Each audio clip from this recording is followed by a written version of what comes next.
O'Neill. 2 L's. I serve the SGC under a General Hammond. We're explorers. You see, we're from another planet. The unstable vortex of a forming wormhole. Kawoosh. Indeed. Hello everybody, welcome back to a new episode of the Kawoosh podcast. We are on episode 4 of season 2. I am your host Arne, and I'm joined as always by my co-hosts. Hi. And this week we are talking about the Gamekeeper. Why do you say it like that? I don't know, it sounds cool. I see you have a new notebook. Yes, the offspring gave it to me. So now I'm keeping it all in a conveniently located place. And it's not yet, as sophisticated as a laptop, but I've tried something different. I've tried to do less detailed descriptions of the episode, so I hope this will help me so I can watch it a little more instead of writing all the time. well, we pause it a lot. This is what I want to Avoid? I want to avoid pausing all the time because I can't keep up writing. I love how somebody in the episode said, "This is this location," and you're like, "Oh no, I missed it," and then they repeated it for your convenience, which was very nice. So let's get into the recap of this one. So the episode starts out with some Malp video from an off-world planet, and they see a dome and a planet that looks ideal, very Earth-like, very lush. It's probably because it was filmed on Earth, and I saw the dome, and I immediately felt like I've seen the dome before, and I looked it up, because sometimes I look up stuff, and it's actually a botanical garden. I wrote it down, but I wrote it down at the end. It's the Bloedel or Bleudel, how do they pronounce Floral Conservatory in the Queen Elizabeth Park in Vancouver. And they did film other things there. Yeah, you said Battlestar Galactica? Battlestar Galactica. So that was it's somewhere down there. The 2000s version, right? Probably, because it wasn't built back in the 70s. No, but when you said that, it immediately made me think of they have this ship with botanical gardens at one point in the series. And I do think it gets blown up as well somewhere in another It's episode. Battlestar Galactica, everything gets blown up. Yeah, at some eventually. point. Spoilers! Yeah. And then they step through the gate, and that was cool, right? They have this sideways camera move from the gate room into the planet, with the Stargate being the border between the two shots, actually. So it that was really nice. It was right on the edge of, we want to try something new, and it doesn't look like too artsy, like... No, it was nice. There was a little bit of a perspective change that was a little bit weird when they went through. I think there was a little bit of a camera alignment thing, but it looked cool. Yeah, but that's just because we know what to look for. I mean, it looked really nice. Cool. So yeah, they step through, and they come into this lush world, and they also go to the dome, and there's this very composited door, so it looks very pasted on. To be fair, our TV is huge. It wasn't made to be seen on this big screen. Yeah. It would probably look fine on like a tube TV, as our offspring calls them. A block TV, she calls it. Yeah, a block TV. No, but it probably is just a consequence of shooting at that location where you cannot do anything to that botanical garden.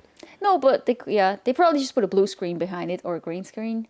Probably, and then they mimicked, mimed going through a door, and then they pasted a door that slides open on there. It looked funky, but it's just a second, and then they're in, and you see this big garden with the dome, which is real, which is pretty cool, and they come across some, I wrote down Giger-esque chairs, because they looked like they could have come out of Alien. Okay, yes, I can see that. I had a Matrix vibe.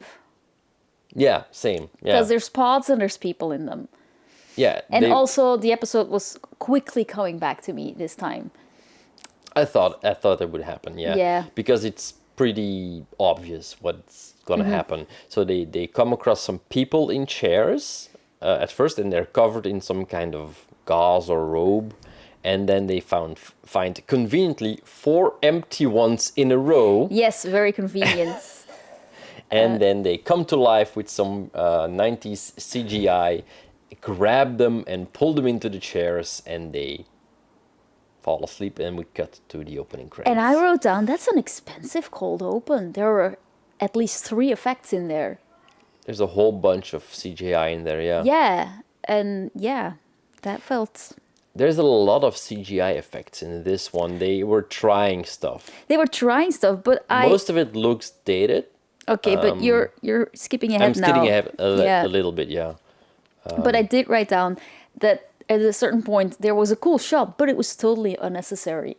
You could have told a story without it. And I wrote down, this is unnecessarily expensive. Who greenlit this? And how much of the season budget did they blow through in this one episode? It made me wonder. Anyway, back to after the cold open, because we're jumping here and there a bit. And we get a returning face. We do? Kowalski? Oh, yeah. Did we not see the same episode? I'm sorry, I was a bit confused. Yeah, when we get out of the opening credits, we see Jack and Teal'c, and they're standing around in a field, and they're wearing army fatigues, and they're brandishing rifles, just plain old rifles. So they're a bit confused on how they got there, and a truck pulls up, and out of it we see Kowalski stepping out of it, and some guy named John, and they're both supposed to be dead. Jack recognizes the situation as a mission where he went on in 1982, and it was the mission that John died. That's a good year. So they make Sorry, it's my birth year. So they make a leap and think that there's some time shenanigans going on. But they thought of time travel before they thought of virtual reality, which to me seems odd because is there proof of time travel in the Stargate universe up at this point already? At this point, I'm pretty sure it's not. So why do we jump to time travel before we jump to VR? Maybe is my question in universe. This season has a time travel episode later in the season. Maybe they were putting some hints in here already, knowing that they were gonna do the big 1969 episode. And maybe VR wasn't big in those days. This was all pre-Matrix, so I'm not sure. Yeah, I just felt like, really, you went to time travel before you went to VR, but okay, cool. Maybe that's just us knowing VR and computers a lot more, and back then they thought this was probably clever, them being smart characters. Well, I do think it serves a purpose, because Teal'c literally says maybe you are put here to change the past, because that's the point of the exercise, because they kind of get stuck in this time loop where they try to get out of there alive.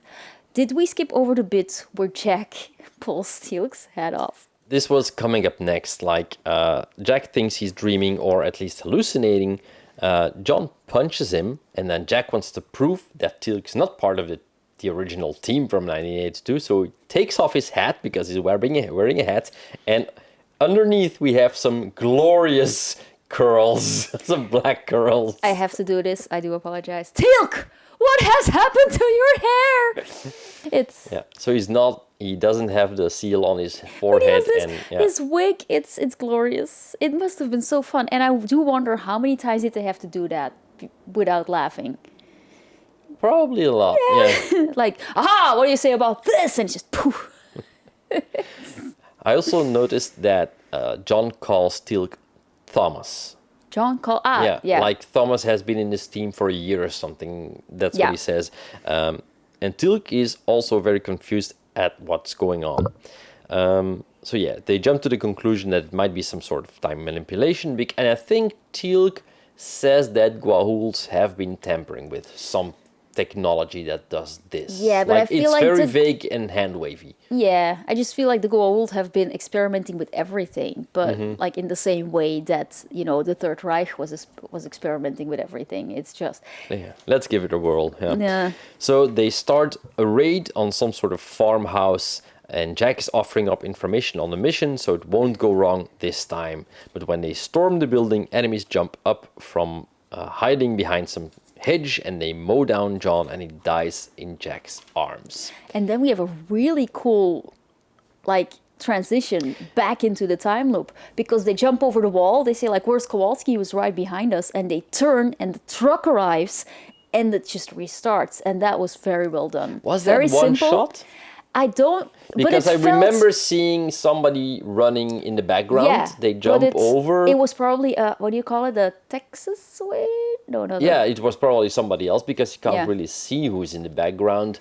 They might even be wearing the mask because they were doing Yes, stuff with yes, gas. yes. So you jump over the wall, they ask where's Kowalski, the camera pans around, there might be a cut in there, but it's an I don't invisible think cut. so. And the truck pulls up and Kowalski steps out of And it. he says like, "What's the matter?" And Yeah. you just restart, which And is, that's- oh my gosh, it's a time loop. It's very efficient. It is very well done. I was Then really we impressed. get a flash of light, like a flash in the editing, and we are with Daniel and Sam, and they are in the New York Museum of Art. You're so happy you know that because where are we? We're there. Like, oh no, I missed it. And they repeated it, yeah. I love Sam's outfit here.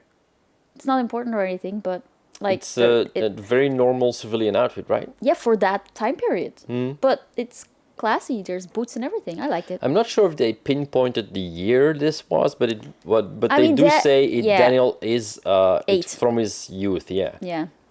Although we see him in grown-up form, of course. He walks through the museum and he finds his parents who are preparing some sort of exhibit.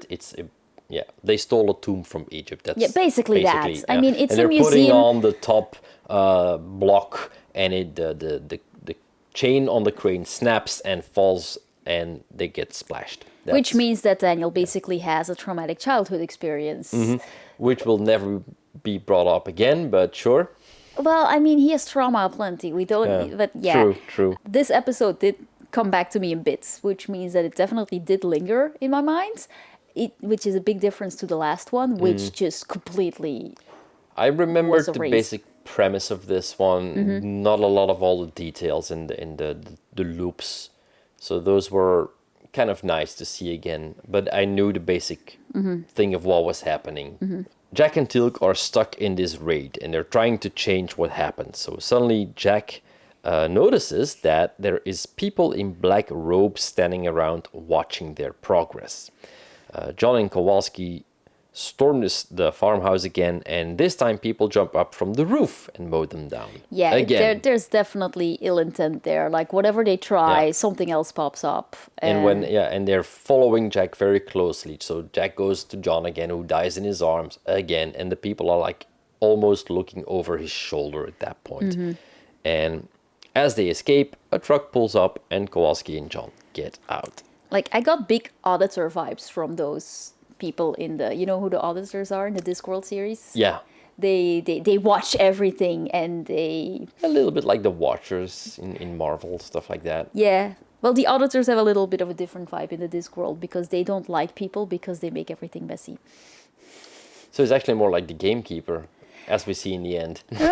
Well, the auditors, well, now I'm just going on a tangent here, but like they can't even have personality because then they just poof out of existence and stuff like that. Like, That's fun. yeah, I kind of, now I want to reread Discworld. Should we do so- a Discworld pod? Never mind. I'm just... You want to do Discworld podcast? Oh my gosh, that would take forever. Yeah, that's a fact. So in the episode, Jack asks John who the robed people are, but John says there's no other people. Then a man steps forward and he calls himself the Keeper. And it tells them that they have to proceed with the mission so that Jack can get what he always wanted, to do it differently. But Jack tells him he can't change the outcome if he keeps changing the rules. So Jack tells Teal'c to sit down and he's not going to play the game. And so they stay, the mission goes forward, and they hear the gunshots in the background. And the Keeper's makeup is on point. That's not important, but I just... You found out who it was, right? Yes, I looked it up because I thought this guy looks familiar. I had this I also had this I know this guy from somewhere, but it didn't click, but you found out. It's Murdoch from the A-Team. And also... Also, Reginald Barclay in Star Trek The Next Generation and Voyager, which is funny because there he plays someone with a holodeck addiction. So somebody who is, addicted to playing out and this is scenarios also and stuff. some sort of holographic game. So Yeah, and according to the Stargate Wiki, he was the second Star Trek veteran to appear in the show. The second. Well, you know the first one, Quark. Right. From the Nox. Yeah, you recognized him by his teeth. I was very impressed. He's like, I know that guy. I know that crooked teeth line. That's that one. I'm like, he is what? It was a combination of the way he spoke and stuff like that. But yeah, Quark's makeup does make it a little bit more difficult to recognize him without it. So anyway, back to the museum where Sam is also theorizing that. They bring up the possibility that it's a time machine, but she immediately says that's not possible because they don't have the. She said at first I thought about trying time travel, and then she starts about VR, and I'm like, really? You're a scientist, and even you went to time travel before you went to VR? I found it funny that she was like, it doesn't have the normal. What is recognizable? Yeah, she's like, it can't be time travel because it otherwise doesn't we'd have this, and this, and like, how do you know? Like, otherwise we would either see you here as a kid or you would be a kid again. I'm like, where are these rules coming from, Sam? Did we miss a time travel episode? So, she's very knowledgeable about it. It's like, yeah, normally we do this, and this. Like, what this happened? Like, was this one of the the things we missed? Yeah. It was a very cool reflection shot, though, because you start on Daniel and you see Sam in a reflection of one of the glass cases, and then it pans to show Sam. It was like somebody had a lot of fun with camera movements in this episode. Yeah, there is some very cool visual stuff in this episode. They try a lot of stuff. You cannot say the same thing about the script, but we'll get to that when we wrap up the episode. So yeah, Daniel, again, tries to go talk to his parents, and he also sees the roped people watching them. So he tries talking to the parents, they won't come out of there, and again, they get smashed under the big block of concrete. And Michael is killing it with his acting, because he genuinely looks so upset. But it's a different upset than with his wife. It's like, I felt, I'm not an actor, I can't use words to describe and stuff, but it is very difficult because he has to do this one very specific thing. He doesn't have a lot of time because it's this short time loop that he's stuck in. Like, Jack has a lot more time to do what he wants to do, and he has to go talk to these people, these actors that he has never worked with, that are playing his parents, and he has to do all that stuff. And even the first time he goes, Mom, you can just see him like, oh my gosh, this is my mom. Yeah, he does a very good job. So Sam also points out that there is an audience, and she tries to convince him it's not real. He tells her that he always kept going over this specific memory over and over in his mind because he wanted to change it. And at that moment, the Keeper appears and he offers him a chance to change the outcome. The Keeper is basically first a blonde woman with glasses and then morphs into the Keeper. And that was the expensive shot that made me go like, really? Like, you could have done that with a transition. Also, in the other one, he just stepped from behind one of the robed people. Like, he just appeared and it worked perfectly. Yeah, I'm confused why this... Unless they wanted to be like, no, this is a game, we have to show that it's a game. But you don't really... I don't know. Yeah, you don't really need it. But maybe they just wanted to try it. Like I said, they're trying a lot of things with visual effects in this episode. Daniel wants to know if the Keeper thinks this is fun for him to relive.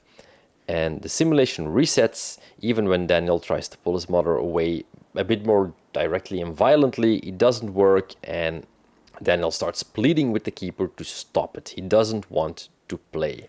Yeah, he basically says the options are infinite, but the solutions are zero, which was a very nice way. Like, both of them, both Jack and Daniel, totally, completely... Yeah, and instantly be like, yeah, no, you're cheating. I'm never going to win this. I'm not playing. He turns away and you see the whole scene in the background playing out again. The Keeper tells him that he must try another way.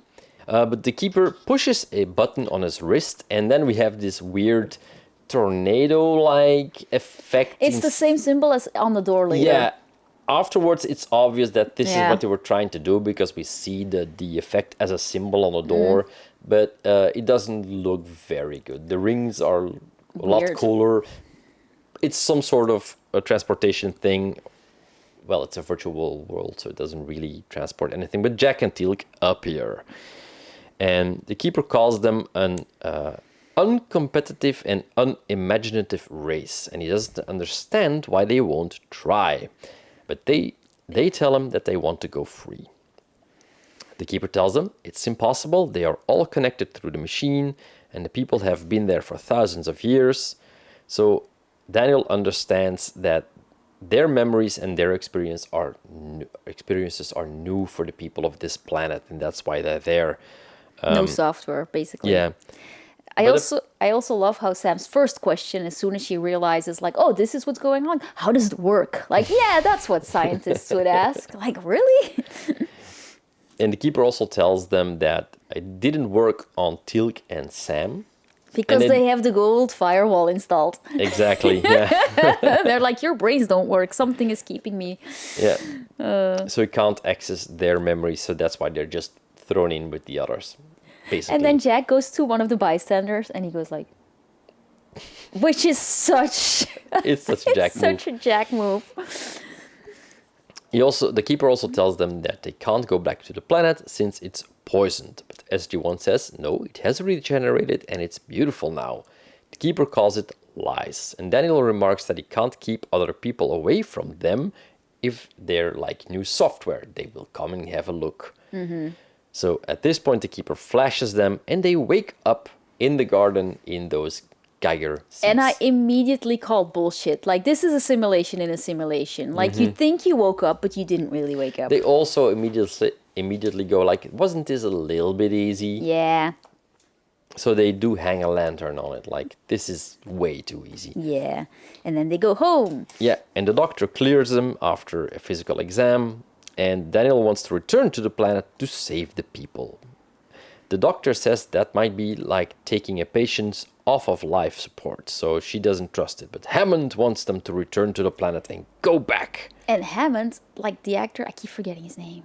Adonis Davies. Okay, he's really playing it well too, because he's just a little bit on an edge to it that is off. He starts out as the normal Hammond, and then slowly it devolves. Well, not even devolves, but it gets very blasé and like.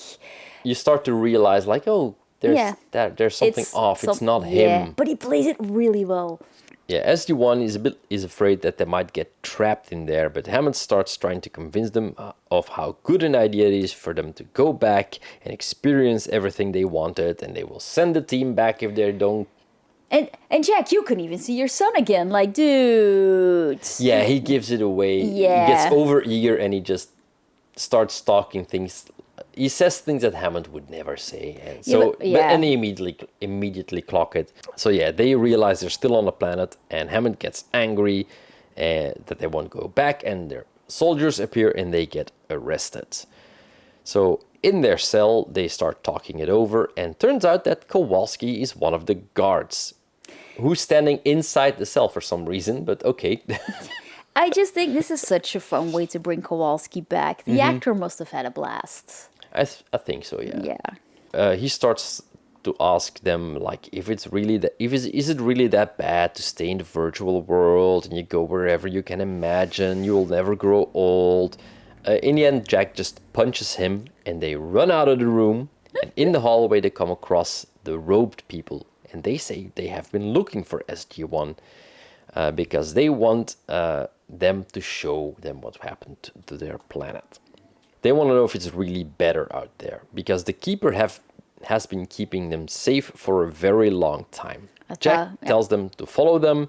He wants to take them through the Stargate to show them what their planet looks like. But when they enter the gate room, Hammond shuts down the gate and then makes a run for it. Which is really funny. Yeah, like, it's so funny. You immediately see it's somebody different, because he runs so weirdly, and then he morphs into the Keeper. And he runs that way because he has the robes that he has to... Yeah, but Hammond, like, again, the actor plays it very well, because I laughed. That was actually a very funny bit. Like, they should have leaned into the comedy maybe a little bit more in this one. It's a bit of a shift now at this point. Anyway, so they pursue him and they go into this room, and on the door they have this weird tornado logo.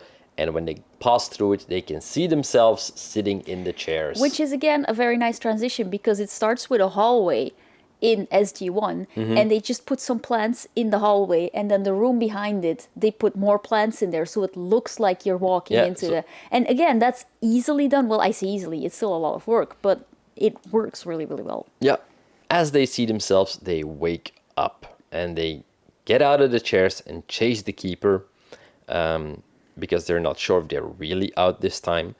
So they catch up with him in the garden, and they start asking him questions like, how long have you tended for this garden? And it has been years. And he says like he's afraid because their kind, like the humans that lived on the planet, were the ones who destroyed the planet in the first place.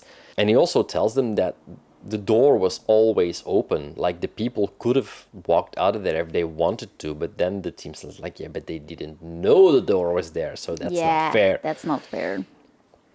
But it's over now, and then we see that the people have followed the team out, and they're wandering around in the garden, and they're picking flowers and walking around, stepping off of the pathways, and he gets upset, and the keeper's like, no, you're ruining everything, which is sort of fun. But if I woke up out of a 1,000-year-old nap and you told me, like, that guy's been lying to you, you could have woken up so much sooner, I would not be picking flowers. Yeah, I would be punching people. Yeah, and then they use his reaction to go like, oh, okay, we're really out because this is the real world. And then the people in the ropes come up to them and they thank them for saving them, even though they didn't really do that much. I mean, they showed him the door. And then Daniel dials the gate home, and we cut to credits. And that's basically the episode. Yeah, and I did like it, but I would have liked to know just like at first it feels like the keeper is maybe virtual, but maybe that's just me. Same. It like, didn't, and it turns out that he's just one of them, and he made the program, and he's in control of everything. So that's not really clear from the start. No, that's not clear from the start. I'm also a bit confused. Like in the beginning, you have these two memories. They're very traumatic. And then in the end, they just brush it away and everybody's safe. Oh, yeah, but we don't do after psychiatrist care. We've been over that. It's a big problem in Stargate. They just brush it off. Why take these memories? Like, or just on a script level, why go for something like that? Okay, because it's dramatic, but it could have been any memory. If you're not going to deal with it, why choose it? Yeah, I feel like the keeper had a point in choosing those. But then somehow there isn't a point, because if you really wanted to keep these people in there for as long as possible, wouldn't you pick a good memory? Like something they missed? And that's like what if you give Jack a memory with his son, you would have kept him there for years. That's what kind of rubs me the wrong way with this episode. Like the idea is interesting. Like, yeah, these people have been trapped in a virtual world. It's a good idea, but there's no fallout to this. There's no follow-up. Like we also spent a pretty long chunk in the SGC at the end, in the world in the world. And yeah, I feel like the episode, it turned out that like, oh, I just wanted to keep my people here. I don't want them to ruin the planet. But the vibe I had all the way in the beginning was like he's experimenting with people because he's choosing these traumatic moments. So that was a bit like I had fun watching the episode, but in the end, it doesn't really make a lot of sense. Yeah, I was like, wait, hold up. Wait, did we just switch? Yeah, and it just ends. Because, like they get out and it ends. Because if you, like say Jack wakes up in this virtual world and he sees his son again, Teal'c would have had a really hard time getting him to walk away from that. If you'd given Daniel his wife back, Sam would have had a really hard time convincing him to walk away too. And that would have been a lot more interesting because you would create some drama within the group. Yeah. Now you have two people with memories that are traumatic to them. And then the two other people are just onlookers in these memories. And it's a very short time loop, which means they figure it out really, really fast. Exactly.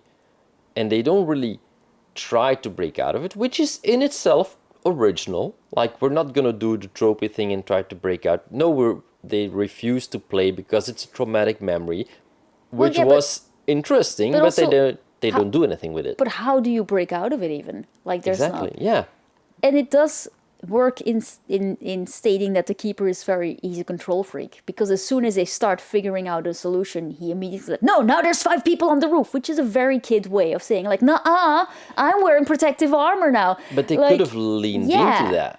They didn't really. And that would have worked a lot better. So maybe make it a little bit less traumatic and go for the play angle and the cheating angle a bit more and have some fallout. This is the 2nd episode in a row where we have this back end of the episode that goes to Earth and then just stops. Like we had it with Linnea, they go back to Earth, there's this twist and it just ends. And here they go back, you have this whole scene with Hammond, which was fun, but then it just ends again. Yeah. Like they have a bit trouble wrapping up the episodes in satisfying ways here. I mean, I still liked it. It was fun, but It just left me with questions. Exactly. It's a junk food episode. It's fun to watch while you're watching it, and when it's over, it's over. Yeah. That's pretty much my opinion on this one. Well, that means we are 4 episodes in. So, which means we change discs. That's why that's. Because we're old school. We have DVDs. Look at them. So cool. Yeah, and then I forgot to check which one. Why is season 2 up here? Did you put it back just so Then we we could have- tape it? No, it's just for this. It's an empty box. Oh. Oh, okay. What were you watching downstairs then? Anyway, next week we have... Oh, I closed the window again. Next week we'll have a new episode. I'm looking forward, and I hope it's going to be a little bit more... I hope that there's going to be a bit more meat on the bones of the next one. That's what I'm wishing now, because we had the 2 first ones were really good. These 3 and 4 were a bit, good ideas, but they don't really... I mean, it is not illogical for a season 2 of a series to try things. So they're very much still trying to find footing and just trying whatever, they want to try, which is fine. And they know they still have like 20 episodes, 18 episodes left in the season, so they can try stuff. That's what was cool about the episodic television series back then. Like, you had a lot of episodes, you could try something. If it didn't work, next week you'll have something else. So, looking forward to that one. So, we'll see you next week, and that's it for the episode, The Gamekeeper.